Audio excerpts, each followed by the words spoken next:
Hola, hola, ¿qué tal? El gusto de saludarlos. Estamos justamente para compartir con todo el mundo en esta comunidad internacional, gracias a la transmisión de TV Radio Miami, justamente para la vivencia de un nuevo Fórum Global Argentina. Sí, la 13ª edición, parece mentira, pero ya llegamos, ya superamos el año que justamente estamos realizando este evento virtual, dada la modernidad del mundo todo, donde todos los meses le contamos a todos los continentes del planeta Tierra lo que pasa fronteras adentro de nuestro país, desde Buenos Aires, Argentina, para todo el mundo. Por eso el agradecimiento, como siempre, a TV Radio Miami y a Radio Miami Internacional, la creación de Agustín Ranguni, amigo, socio, ya alguien de la familia que justamente se encarga de todo también allí, desde Miami, la Florida, en los Estados Unidos de Norteamérica, y para todo el mundo. ¿Con qué? Con asociaciones estratégicas mediáticas, precisamente como con Radio Francia Internacional, con Radio Vaticana, con Radio de las Naciones Unidas y también con lo que tenga que ver con Radio Mercosur. Hoy vamos a tener, como siempre, gente preparada, gente inteligente, gente destacada en lo suyo, que viene realizando una tarea que cada vez es más notoria. Despacito, despacito se va notando. Pero antes, el agradecimiento, como siempre, para todos nuestros, quienes nos apoyan, ¿no? Nuestros sponsors o como le quieran llamar, como por ejemplo la CAEM, la Cámara Argentina de Empresarios Mineros, que comienza una nueva etapa desde septiembre en adelante justamente con nuevas autoridades, la principal entidad de esta industria extractiva en la República Argentina. También para 1770argentina.com, también el agradecimiento para la Asociación Argentina de Lucha contra el Cibercrimen, para Radio Realpolitik y todo el grupo Realpolitik, agencia y también Realpolitik Televisión, y para expresonews.com, lo que tenés que saber. Esta nueva agencia de noticias que nació allá por enero de este mismo año en modo pandemia y que ya más de 35.000 personas la leen todos los días, en poquito tiempo nomás. Así que, bueno, para mí es un gusto compartir con toda la comunidad de Miami, de la Florida, de los Estados Unidos, de Norteamérica y de todo el mundo, todo esto que estamos viviendo en la Argentina. Claro que desde hace poquitos días con una nueva esperanza, porque la esperanza es lo último que se pierde y aquí no se perdió, y con un nuevo escenario político, social y de realidad que justamente nuestros propios panelistas de algún modo también lo van a detallar. Si les parece, les recuerdo, como siempre, a nuestros panelistas, el sistema que tiene el Fórum Global Argentina, recordándoles que dentro de poquito nomás, como siempre, va a haber, aparte de las transmisiones en distintos días, horarios que se repiten, desde TV Radio Miami y Radio Miami Internacional para el mundo, porque ese es el estilo de programación justamente de TV Radio Miami, se pasa muchísimas veces, dentro de poquitos días nomás, también va a haber justamente en mi canal de YouTube de Sergio Solón Periodista, un video disponible esta misma semana. Y recordarles que lo pueden ver y escuchar allí también antes de que salga para todo el mundo. Vamos a estar entonces con nuestro primer panelista, recordándole, insisto, a ellos mismos, a los tres que tenemos en el día de hoy, que esto consta de 2 rondas. La primera ronda, cada panelista expone su tema. Tiene 10 minutos para ello. Y luego en la segunda ronda, y en el mismo orden que en la primera, cada uno de los mismos tiene 3 minutos para sacar conclusiones de su propia exposición de la primera ronda. Ustedes ya lo conocen, en cualquier parte del mundo, cualquier idioma, cualquier cultura, ustedes saben de qué se trata ya el Fórum Global Argentina desde Buenos Aires y para todo el mundo. Vamos a comenzar entonces rapidito nomás, así nomás, sin escala. Vamos a ir a alguien que es analista, analista financiero, además de economista, y es el jefe de la Fundación Libertad y Progreso. Él precisamente nos va a hablar acerca de la Argentina preelecciones. La Argentina preelecciones. Así que tiene la palabra a partir de este instante. Comienza sus 10 minutos, Iván Kachanowski. Hola Sergio, ¿cómo estás? Muchas gracias por la invitación primero. Saludar también a Jorge, a Elizabeth, bueno, a todos. Encantado de estar acá. Bueno, nada, dado el contexto, que en noviembre tenemos elecciones, me parecía por ahí oportuno tratar de pensar 2 cosas, ¿no? Cómo estamos en materia económica, que bueno, obviamente viviendo acá uno se da una idea, pero por ahí para el público que está afuera, relatarlo puede ser interesante. Y dado lo que pasó en las PASO, ¿cuál puede ser un plan electoral del gobierno, ¿no? Porque tiene una elección que dar vuelta. decir, muy complicada. Iván, perdona que te interrumpa, estoy perdiendo la imagen en estos instantes, por las dudas te aviso. ¿Querés que apague la cámara por ahí para que se escuche mejor o sigo con la imagen? ¿Se me Ahí escucha volviste, bien? ahí volviste. Perdón, sí, no sé. Por ahí la conexión falló un segundo, pero bueno, acá estamos. Bueno, decía, ¿no? Que bueno, hay una elección importante que tiene que dar vuelta a este gobierno y que lo va a afrontar con un plan electoral. Es decir, después de lo que pasó en las PASO, acá el gobierno lo que está viendo es que en noviembre es el fin del mundo. O llegamos a noviembre, después vemos qué hacemos. Pero hoy noviembre está visto como el fin del mundo, no como que se acaba el mundo, pero es lo único que importa. Hoy es lo único que importa. ¿Cómo llegamos de acá a noviembre? ¿Qué podemos hacer para darlo vuelta? Y en ese contexto, después de la mala elección que hizo el oficialismo, yo creo que el plan electoral que está pensando el gobierno, de cortísimo plazo, tiene 3 patas. Una es mostrar que la inflación baja. Una segunda pata que es un mercado cambiario que esté relativamente calmo, que eso está costando. Y una tercera pata que va a intentar mostrar que el salario le gana a la inflación. Es decir, se vinculan un poco estas patas, ¿no? Entonces volvemos. La primera pata es la inflación. La inflación que hace un mes, 2 empezó a bajar un poquito. Obviamente seguimos en niveles súper elevados, porque si nos comparamos con cualquier país de la región, estamos muy por arriba. Pero el último dato fue 2,5, alejándose del 3% o incluso más que veníamos teniendo los últimos meses. Argentina hace 10 meses que no bajaba de una inflación mensual del 3%. Lo logró con el último dato. Entonces, lo que apunta acá el gobierno es que esta inflación en lo posible se acerque a un 2%. Cuestión que yo no creo que sea fácil, ¿no? Pero sí quiere mostrar un camino de que la inflación va bajando de acá a noviembre. Después de noviembre, ya les anticipo que la historia va a ser otra, porque la emisión monetaria vuelve con todo y seguramente volvamos a ver niveles de inflación mensual de vuelta un poquito elevados. Pero acá a noviembre se va a esforzar en eso.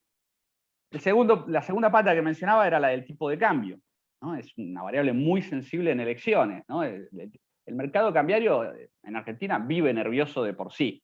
Si a eso le sumamos las elecciones, y si a eso le sumamos la crisis política que hubo, del cambio de gabinete, que incrementa todavía más la incertidumbre, bueno, va a estar súper nervioso el mercado cambiario, ¿no? Entonces, acá hay un desafío, porque si bien noviembre no es tan lejos, sí hay pocos recursos, hay pocas reservas en el Banco Central para mantener un tipo de cambio estable. Hay otros instrumentos que se pueden usar, como por ejemplo bonos en dólares que tiene el Banco Central, o el Fondo de Garantía de Sustentabilidad, que pueden contribuir a que los dólares paralelos legales no suban tanto, pero a un costo de endeudarse caro. Es decir, que lo que va a evitar acá o intentar evitar el Banco Central y el gobierno es que no ocurra lo que pasó, por ejemplo, en octubre del año pasado, que de golpe el tipo de cambio se disparó, la brecha se incrementó de golpe, y si pasa eso van a salir a atacar. De acá a noviembre, ese sobresalto debería evitarse. Después de noviembre, ya lo aclaré de entrada, ¿no? Acá el fin del mundo en noviembre, después vemos. Después de noviembre el mercado cambiario va a estar también bastante complicado. Y una tercera pata que mencioné que era el salario real. Que el salario es, pero predictor de las elecciones, en las últimas elecciones que tuvimos. Si agarramos las últimas 4 o 6 elecciones y vemos cómo evolucionó el salario real, cada vez que el salario real caía, el oficialismo perdió las elecciones. Cada vez que el salario real subía, se ganaban las elecciones. Por ejemplo, 2017, cuando el gobierno anterior ganó las elecciones, el salario real ahí crecía. Por ejemplo, las presidenciales del 2011, el salario real ahí crecía. Para las presidenciales del 2015, el salario real caía, perdió el oficialismo. Entonces, el salario real, la evolución del salario real es un termómetro bastante fidedigno de lo que se puede ver volcado en las urnas. Bueno, el salario real en los últimos meses también estaba cayendo y lo vimos volcado en las urnas. Entonces, esto es algo que quiere revertir también este gobierno. Entonces, y esto se vincula con el primer pilar que mencionaba. Si la inflación baja, si logro que la inflación baja, es más fácil para mí que el salario real crezca. Entonces, es vital. Si yo logro uno, me es más fácil lograr este tercer pilar. Ahora, incluso si lo lograran, que yo lo veo difícil, no hay tiempo para que la población vea los efectos positivos de que el salario real eventualmente creciera, ¿no? Que hay que ver si lo logran. Porque noviembre está a la vuelta de la esquina, que estamos 29 de septiembre. No hay margen para ver efecto en el bolsillo, ¿no? Y me parece que ahí hay un diagnóstico errado de raíz. ¿no? Digamos, yo creo que acá el gobierno piensa que el famoso poner plata en el bolsillo de la gente soluciona el problema. Y no soluciona el problema.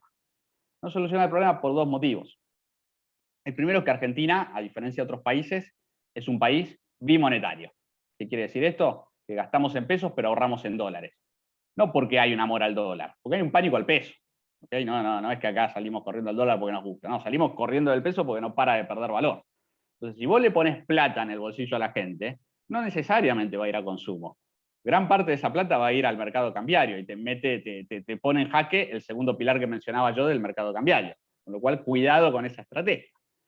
Y la otra razón que complica que poner plata en el bolsillo de la gente favorezca el consumo y así eventualmente un crecimiento, es que vos, para consumir, hay un requisito previo, que haya producción de bienes, que alguien esté produciendo los bienes. Si no producís bienes, no podés consumir. Es tan fácil como eso. Digamos, yo no puedo consumir lo que no se produce. Y está produciendo Argentina, y la verdad que Argentina desde el 2011 que está estancada, no crece la producción. Entonces, no necesariamente poner plata en la economía va a hacer que la economía crezca porque no crece, no hay que consumir. Entonces, vos necesitas producir primero para que la gente consuma. Entonces, Argentina ya tiene un problemón antes de la pandemia, ¿no? Digamos, acá está grabado todo por la pandemia, pero desde el 2011 al 2019 que la economía argentina no crecía, que estaba estancada. Y eso es el problema que tiene solución Argentina más allá de la pandemia, ¿no? Argentina ya estaba complicado. Fíjate que cuando llegó la pandemia, vos básicamente viste tres tipos de países. Los desarrollados que podían hacer sus mega paquetes fiscales, monetarios y enfrentar la crisis de la pandemia. Economías en desarrollo, pero con economías más o menos ordenadas, que ¿qué hacían? Parte paquete, parte emisión monetaria, y Argentina, que está aislado del mundo, que no puede endeudarse, entonces dependía exclusivamente de la emisión monetaria. Y por eso terminamos con la inflación que estamos terminando, ¿no? Y bueno, podés recurrir a la deuda interna, que se usó bastante, pero que también te va complicando un poco el marco interno, ¿no? Entonces acá el problema que tiene Argentina estructural es que tiene que financiar un déficit muy grande y que tiene pocos instrumentos, porque ya exprimió todos los limones. Entonces, o bajás el gasto o vas a seguir emitiendo, generando inflación o endeudándote, ya sea interna o externamente. En este gobierno, internamente. Y ni hablar de la deuda que tiene el Banco Central también. Con lo cual, el desafío es mayúsculo, ¿no? Y me parece que concentrar los esfuerzos en noviembre, si bien entiendo que políticamente es necesario, acá hay que entender que la verdadera cuestión va a empezar después, dependiendo de cómo se dé la negociación con el FMI. Ahí recién podemos empezar a hablar de lo que puede llegar a pasar en Argentina después de las elecciones. Es decir, en marzo del año que viene hay un vencimiento con el FMI que ya no vamos a poder pagar. Antes de eso tiene que estar un poco aclarado el panorama, si no la cuestión se puede complicar. Yo creo que el gobierno va a hacer algún tipo de acuerdo, pero bueno, voy a seguir profundizando, me parece, en la próxima ronda porque estoy en los 10 minutos. Perfecto, Iván, clarísimo, ¿eh? Uno con el acostumbramiento que uno tiene, ¿no? Como conductor de programas de radio y de televisión, si hablamos de Todo Pasa también en Miami, junto a Agustín Ranguño, uno tendría tantas ganas de preguntar y repreguntar cosas, pero no, hay que seguir con el espíritu de este evento virtual, que aquí no hay preguntas, ni repreguntas, ni polémica, ni nada que se le parezca, ¿eh? Ni siquiera debate, cada uno expone justamente el tema elegido y designado. Le cuento a la gente, a la comunidad mundial, como me gusta llamarla, donde llega el Fórum Global Argentina, a cada rincón del planeta, que justamente entre los cambios políticos que se avecinan, entre lo que fue las primarias, como se denomina acá, las pasos, vinculante al 12 de septiembre, con el gran triunfo de la principal oposición, que es Juntos por el Cambio, en definitiva, a nivel de toda la Argentina, uno de los lugares que más necesita profundamente un cambio desde hace muchísimo tiempo precisamente es La Matanza, circunscripta dentro precisamente de la provincia de Buenos Aires, el estado, si se quiere, como le quieran llamar, o regione, si hablamos de Italia, más grande de la República Argentina. Y por ello es bueno también ese recambio desde lo político. Por eso hay gente muy joven, como precisamente el emprendedor, porque es también emprendedor gastronómico, pero quien se transformara desde hace poquito nomás en candidato a través de Juntos por el Cambio, o de Juntos, como se denomina hoy, precisamente, por ejemplo, en la provincia de Buenos Aires, Jorge Lampa, quien nos va a hablar directamente un tema muy fuerte como título. Estamos justamente en presencia del final del kirchnerismo. Y él nos va a contar por qué justamente llegó ahora sí, no como antes se dijo, que era el final y no lo fue, es decir, solamente fue un recambio por una época, ahora sí, ¿por qué estamos ante la antesala o el prefacio del final del kirchnerismo en la República Argentina? Tiene sus 10 minutos, Jorge Lampa. Hola, buenas tardes, Elizabeth, Sergio, Iván. Un gusto poder compartir con ustedes esta actividad. Muy linda, por cierto. Y bueno, por ahí, como decía en el título Sergio, ¿no? ¿Por qué creo que es el fin de una etapa nefasta para todos los argentinos? Porque más allá de lo que fue el resultado de las PASO del 12 de septiembre, era algo que uno ya venía teniendo comentarios y sensaciones que me transmitía el vecino de La Matanza, especialmente lo del segundo y tercer cordón, que en La Matanza es el sector más vulnerable, donde hay falta de cloaca, de agua potable, de gas natural, de asfalto. En ese esquema uno venía escuchando la desilusión que tenía ese votante histórico, ¿no? Porque La Matanza siempre es noticia y es un punto de inflexión en cada elección para el kirchnerismo. En ese esquema uno venía viendo esa desilusión que tenía ese votante en los barrios. Después se vio en los hechos, ¿no? El día 12 de septiembre se le recortó a Fernando Espinosa, el actual intendente, que es candidato testimonial en la lista de concejales, al cual enfrentamos. Le hemos recortado 209.000 votos a lo que fue la elección del 2019. ¿Y dónde estuvieron esos votos? Especialmente en el segundo y tercer cordón. Ese votante donde hoy el oficialismo local de Fernando Espinosa anda repartiendo garrafas, calefones, todo lo que estamos viendo en los medios nacionales. Yo creo que esa práctica no solo se le va a volver en contra porque uno cree mucho en ese espíritu de la cultura del trabajo del argentino y sabe que hoy están repartiendo esas dádivas para comprarle la dignidad. Pero como me decía hoy Marta del barrio Don Juan de la Ferrer, le voy a agarrar la cocina que me ofrecieron porque la necesito, pero yo y mi familia le vamos a ir a votar en contra porque la dignidad de mis hijos y mis nietos no se la voy a entregar a este kirchnerismo.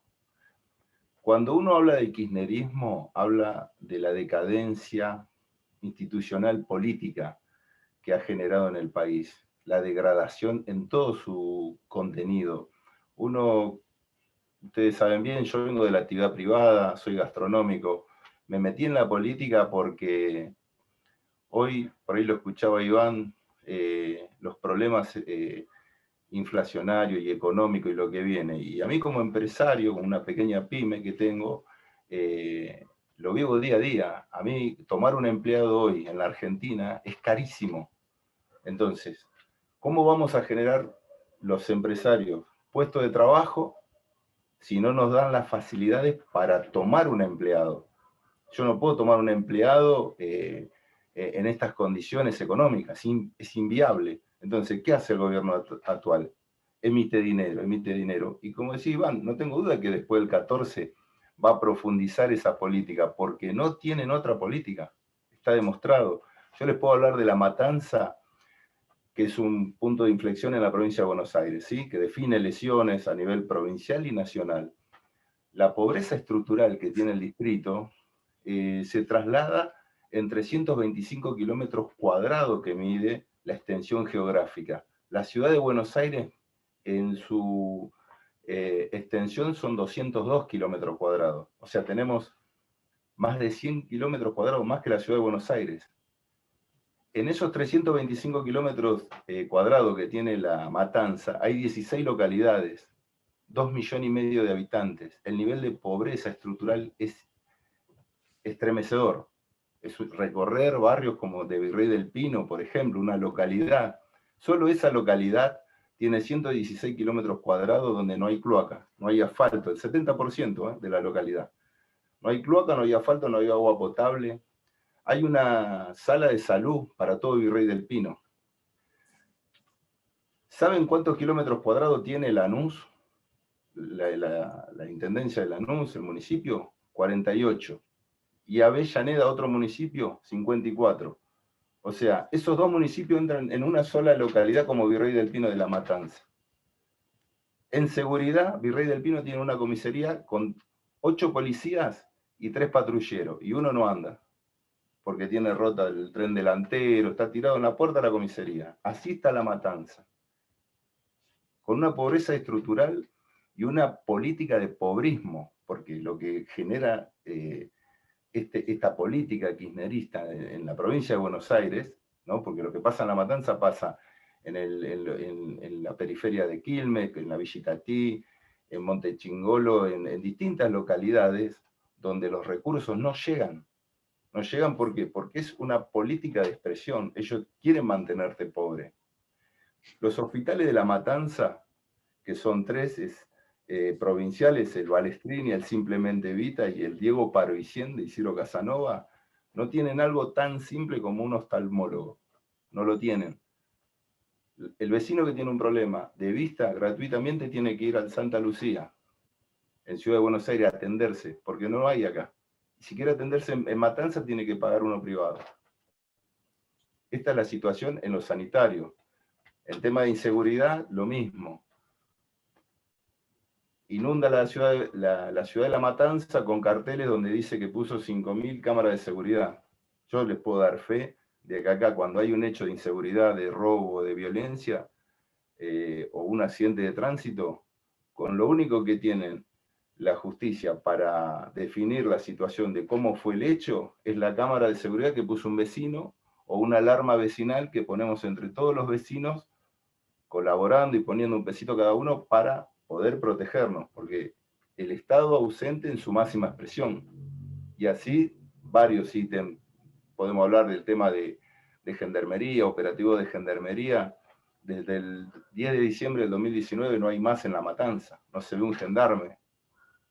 Pero en la publicidad, en la estática, en La Matanza hay 700 gendarmes, no existe. Esa es la política del populismo bizarro, porque ya es bizarro lo que ocurre en La Matanza, con lo que hoy nos estamos enfrentando. Por eso, en lo que a mí me respecta, que uno de la actividad privada quiere participar de la política, es porque también me cansé de quejarme y no poder hacer nada. Entonces decir, bueno, me voy a meter, voy a tratar de llevar mi mirada, mi impronta, para tratar de aportar en este esquema de país que todos queremos, ¿no? Que es volver a la cultura del trabajo, del trabajo del bien común, de que las instituciones funcionen como deben funcionar, que se termine la puerta giratoria. No puede ser que un delincuente entra y porque hace un curso de manualidades le reducen la pena y sale, y vuelve al barrio a vivir donde cometió el ilícito. Entonces, o sea, la familia que denunció al delincuente se tiene que ir del barrio, como ha pasado acá, en La Ferrera, en González Catán. Todas esas situaciones, el 12 de septiembre el vecino le dijo basta. Y no tengo dudas, el 12 de septiembre, y no tengo dudas de que el 14 de noviembre ese votante va a consolidar, como me decía Marta hoy del Don Juan, va a consolidar ese voto castigo, porque lo va a castigar al kirchnerismo, lo va a castigar en su máxima expresión, consolidando unas bases sólidas para lo que va a ser el 2023, el definitivamente retiro del kirchnerismo de la política nacional. Así que, bueno, de nuevo, muchísimas gracias por el espacio, el momento, y le paso la palabra a Elizabeth. Bueno, muchísimas gracias. Gracias, Jorge. Una radiografía para que ustedes en cualquier rincón del mundo sepan de qué se trata de uno también de los rincones, a su vez, si se valga la redundancia, de todo, o repetición en este caso de la palabra, dentro de lo que es un estado en la Argentina, o una provincia o una región, como ustedes lo quieran titular. Eso es lo que hizo realmente Jorge, una descripción, una fotografía, mostrar la fotografía de una parte de esa Argentina profunda que muchas veces no miramos. Bueno, ahora sí es el turno de la dama. Ella es una abogada destacada que justamente ha estudiado en la UCA, entre otras cosas, sigue especializándose precisamente, pero además preside CONUVIVE Argentina, que es el Concilio de las Naciones Unidas por la Vida y la Verdad. No es poco eso, pero recuerdo otras cosas también. Ha sido candidata en su momento a diputada nacional, ha sido asesora también de la Cámara Baja, de justamente la Cámara de Diputados de la Nación en el Congreso Nacional, aquí mismo en la ciudad de Buenos Aires, y tiene un amor por su país y por la gente que no siempre se ve con facilidad en seres. Hay seres y seres humanos. Bueno, estamos en presencia de una gran mujer, de una madre de familia y de una gran profesional, y por eso ella nos va a hablar acerca de precisamente los derechos humanos y la pandemia. Así que tiene sus 10 minutos de gloria a partir de este instante, justamente la doctora Elizabeth Márquez. Muchísimas gracias, Sergio, siempre por tu invitación.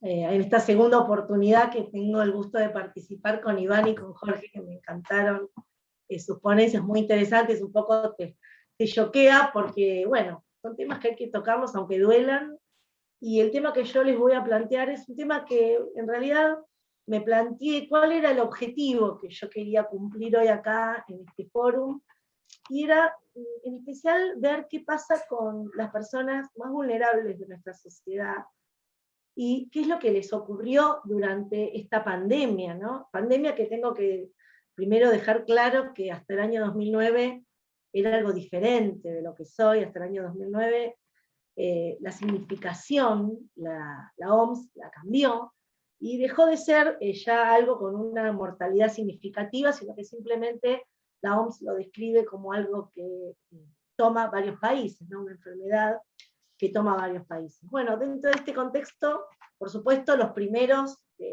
tenemos que hablar desde las personas mayores, los adultos mayores, que la verdad que la pandemia nos dejó un saldo contradictorio, para decirlo de alguna forma. Vemos que hay como un choque entre todo lo que la sociedad venía sustentando, todo lo que veníamos pregonando, todo lo que veníamos defendiendo como lo que corresponde, y todo eso se dejó de lado.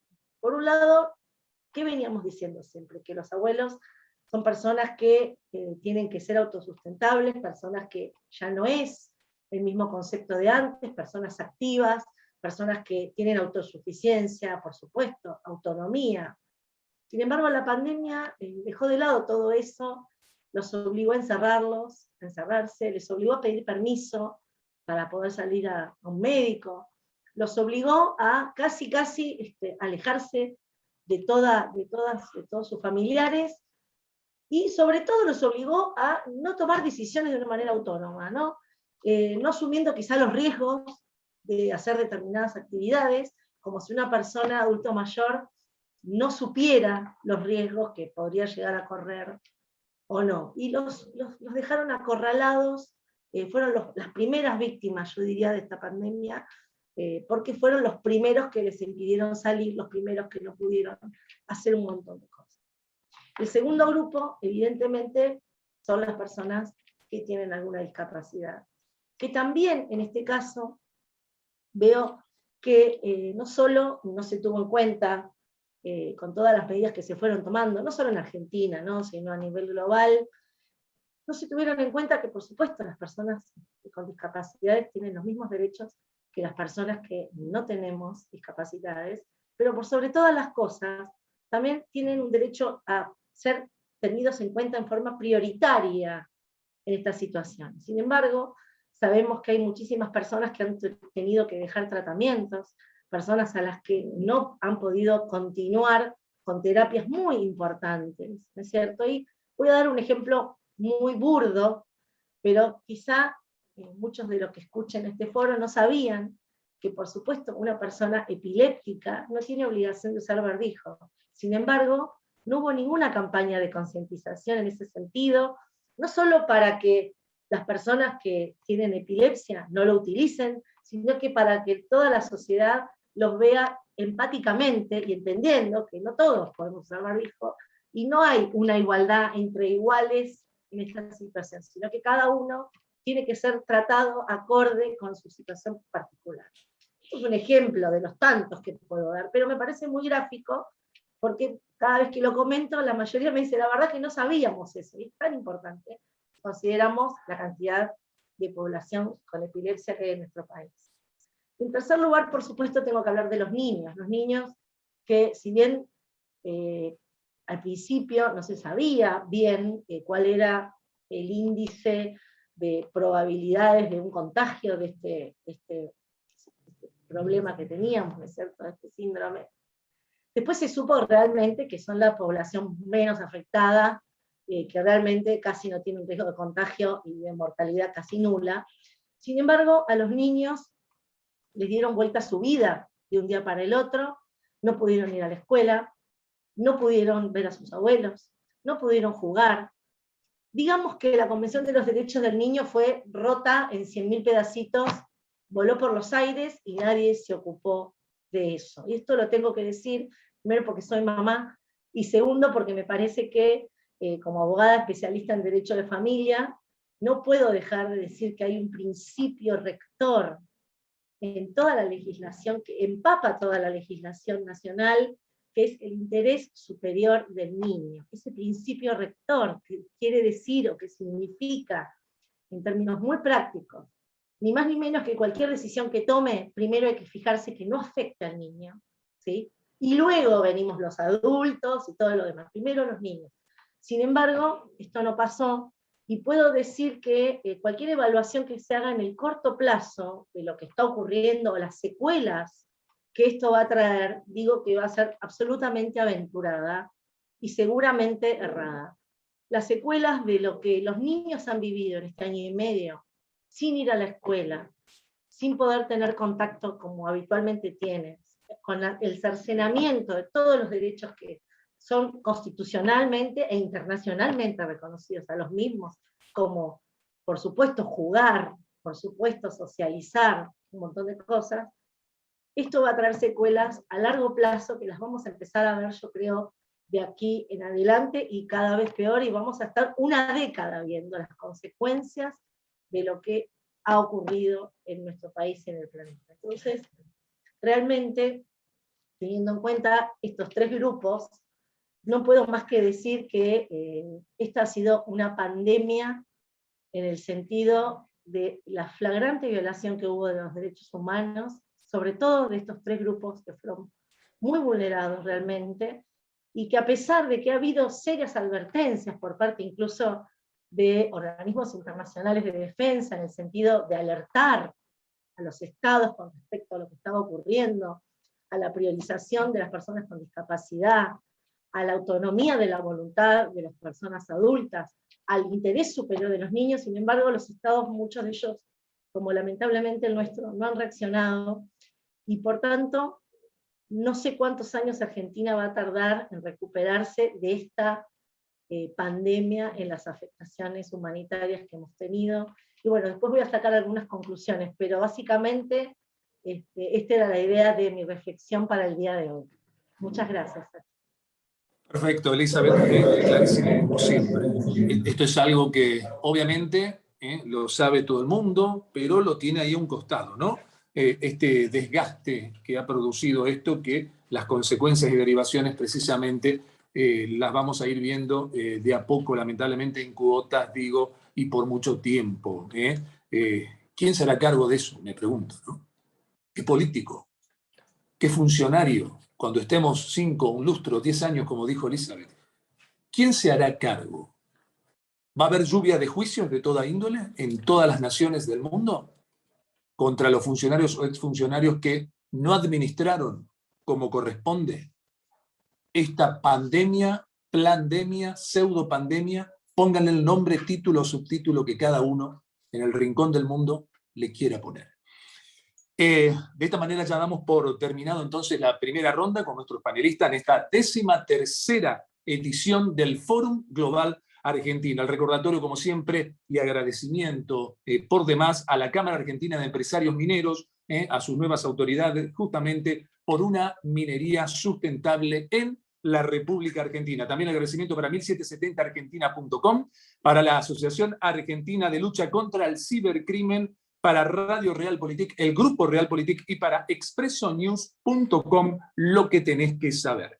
A partir de este instante, entonces, en el mismo orden, cada panelista va a tener sus 3 minutos para decir lo más importante, para sacar conclusiones de su propia exposición, que hace minutitos nomás la han escuchado todos ustedes. Así que tiene la palabra a partir de este instante justamente Iván Kachanowski.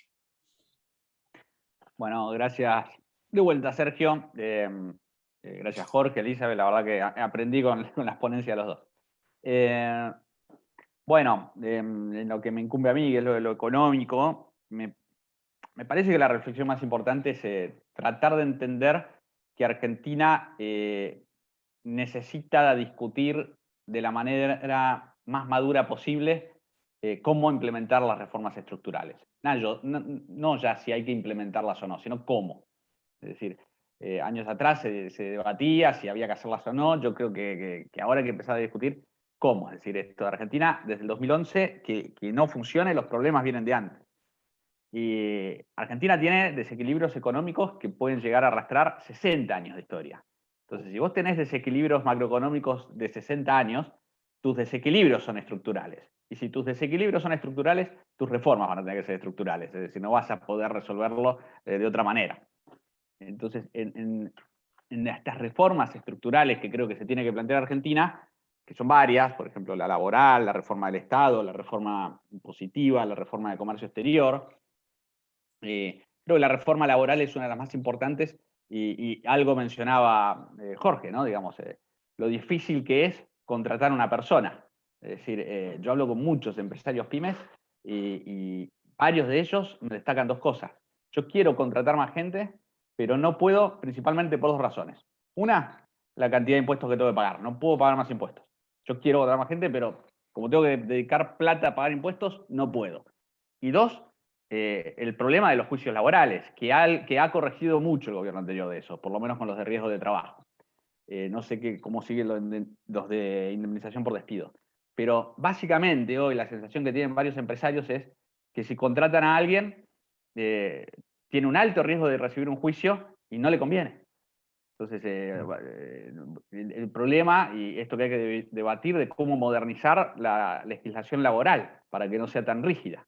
Es decir, si vos prohibís los despidos, que yo entiendo el espíritu, lo que estás logrando en definitiva es poner trabas al ingreso en el mercado laboral. Es una cuestión instintiva. Vos no vas a entrar nunca donde no podés salir. Si yo te digo, vamos a la cancha de fútbol a ver un partido, pero sabés que a la salida te va a esperar la barra brava rival, no vas a ir, porque vos no entrás donde sabés que no vas a salir. Bueno, el mercado laboral hoy tiene ese problema. Como no podés salir, directamente no vas a entrar. El empresario, y Jorge lo puede explicar mucho mejor que yo, enfrenta incertidumbre, riesgos, tiene que empezar a tomar decisiones y en sus decisiones se puede equivocar. Y entre esas equivocaciones puede ser tomar una persona que no es la idónea. Y no es que la ley te prohíbe despedirlo, sino que te prohíbe incluso reubicarla en otro sector. Entonces, si vos no podés deshacer un error, directamente no lo encarás. Y por eso no contratan. Entonces, me parece que un gran cambio que necesita Argentina es buscar cómo sustituir la indemnización por despido, que mata a los empresarios, a las pymes, por un seguro de desempleo, ¿no? Y migrar a eso. Es decir, que el que queda desempleado temporariamente pueda tener ese seguro de desempleo hasta que se reubica en otro trabajo. Pero vos tenés que hacer que el mercado laboral sea más amigable, con menos impuestos, con menos burocracia. Si no, esto no va a funcionar nunca. Es decir, desde el 2011 que no funciona tan bien. Así como la economía estaba estancada desde el 2011, el mercado laboral no crece desde el 2011. El sector privado no puede absorber gente. Entonces, me parece que si no entendemos esto, va a ser muy difícil que Argentina crezca, porque necesita del sector privado. Y quiero una cuestión más que mencionaba Jorge, ¿no? Que se quedaba con la dignidad de los trabajadores. Y también Jorge habrá vivido y habrá comentado las dificultades que tuvo como empresario.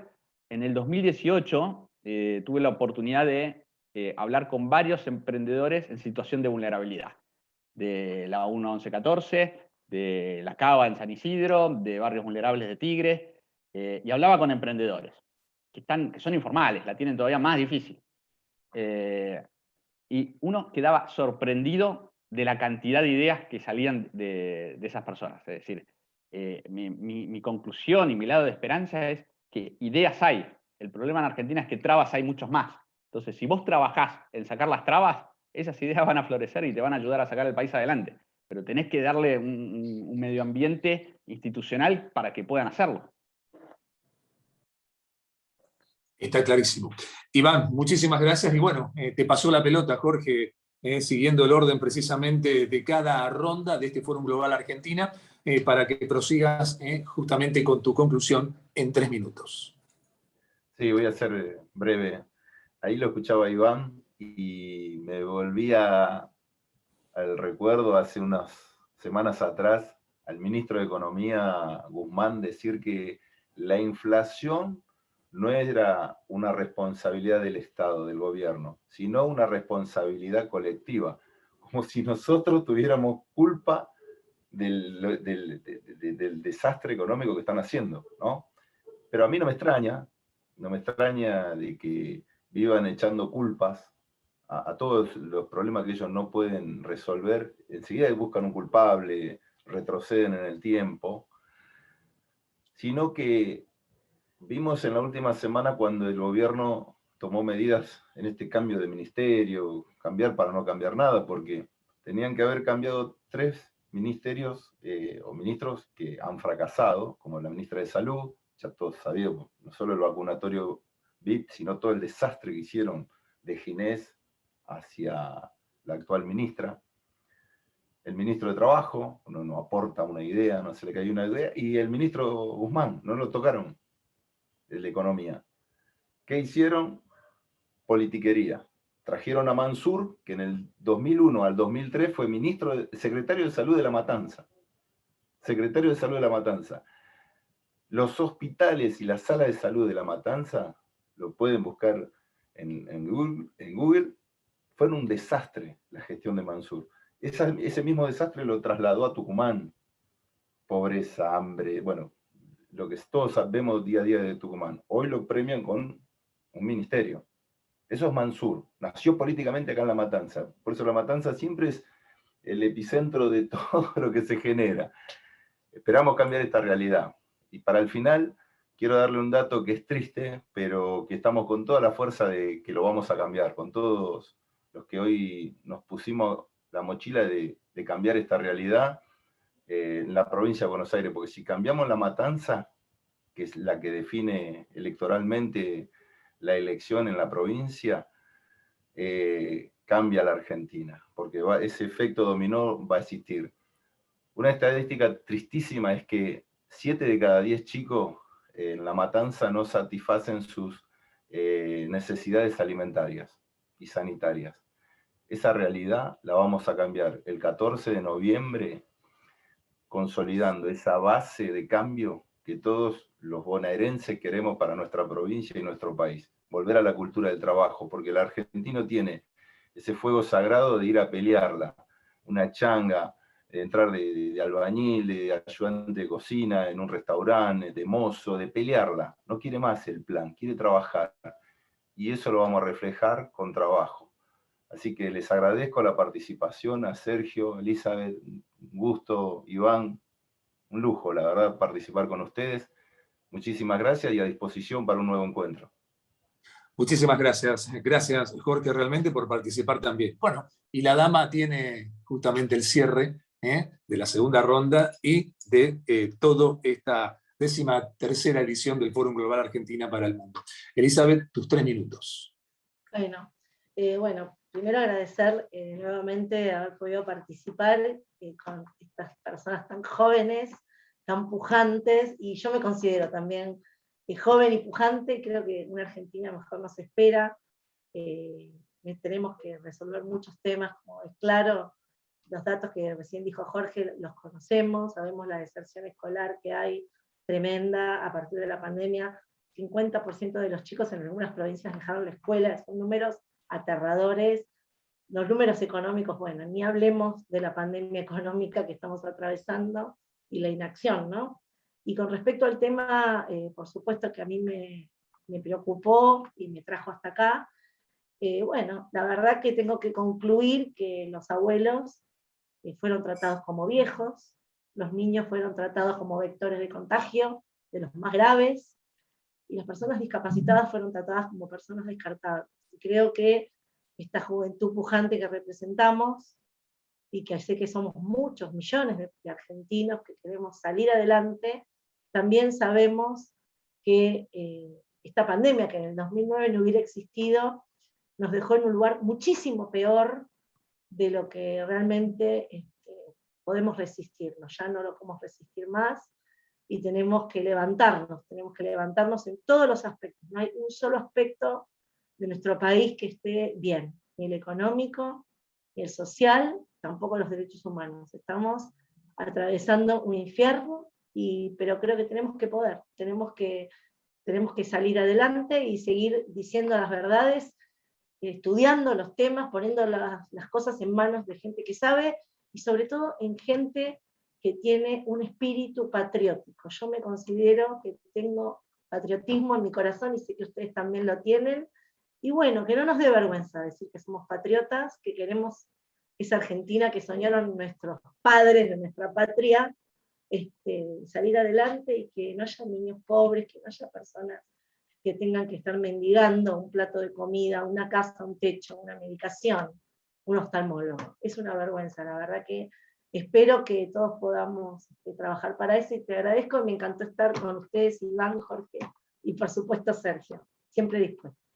Gracias. Muchísimas gracias, Elizabeth. Gracias realmente por participar nuevamente. Gracias realmente, Iván, y también Jorge, por estar en el Fórum Global Argentina. Le cuento a la gente que siempre esto va a estar transmitido por TV Radio Miami para todo el mundo, con asociación estratégica con Radio Francia Internacional, Radio Mercosur, Radio de las Naciones Unidas y Radio Vaticana. El agradecimiento también en el final, si me lo permiten, para todo mi equipo, Alan Mineo, justamente todo lo que tenga que ver con la chica Valdés, Aldana Valdés, también para todo lo que tenga que ver con Nicolás Pitrán, para Mariano Bucchieri, para Lucas Martínez, gracias a todo mi equipo, hay algunos más todavía, pero están por acá nomás. Gracias por, como siempre, por apuntalar todo lo que yo salgo en imagen, nombre, la parte física y demás, pero hay todo un equipo que me apuntala, porque si no, no podría realizar todo lo que vengo realizando desde hace unos años. Así que gracias a todos, y como siempre, desde Argentina para el mundo, les vamos a seguir contando lo que aquí pasa, pero la Argentina ya comienza a tener un nuevo rostro. Gracias por estar. Hasta la próxima.